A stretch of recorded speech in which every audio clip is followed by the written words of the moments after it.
South Carolina, Lewis, has had its first human rabies case in 50 years. A middle-aged woman in South Carolina has contracted the state's first case of human rabies in more than 50 years.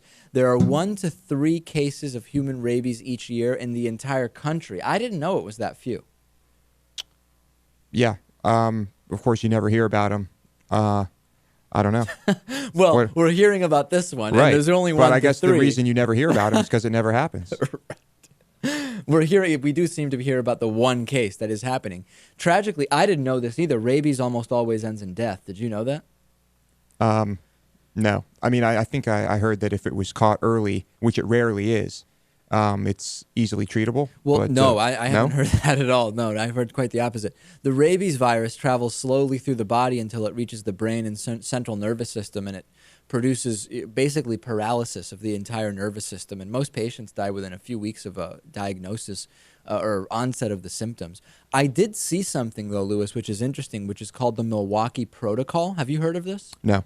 The Milwaukee Protocol is this experimental treatment which is often used for acute rabies infections, and it involves you put the patient into a chemically induced coma, and then you administer antiviral drugs. And it was developed by Dr. Rodney Willoughby, Jr., of course, not senior.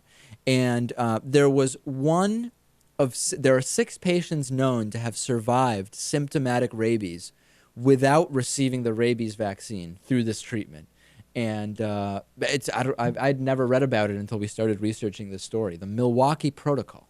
Yeah, I think it's fascinating that it was, I wouldn't say, I guess, invented in the first place, that putting someone in a chemically induced coma is actually a way to solve things. It's pretty amazing. Well, I don't know that putting them in the coma itself is a way to solve anything. I think the idea is that you're just putting them in a state where you can administer strong medication or allow healing to take place.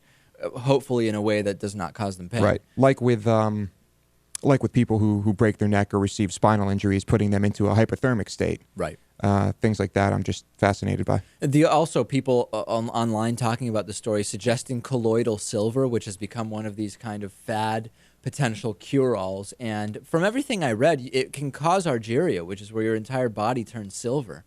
If you actually give somebody colloidal silver over any significant period of time. I just didn't find any evidence. Like your skin color? Yeah, it starts turning your skin silver-colored. Like the blue guy? Exactly. Gotcha. So I don't know that that's really the way to go with this, but very, very rare human rabies cases. Well, I mean, if you ask the blue guy if he'd rather be deathly ill or perhaps dead or blue, he'd probably pick blue. Yeah, maybe he would. So I don't understand. When someone gets bitten by an animal that has rabies and they go to their doctor and get a rabies shot, does that prevent it from infecting them? I believe it does. So it is possible to catch it early? Yeah, because there's an incubation period. Gotcha.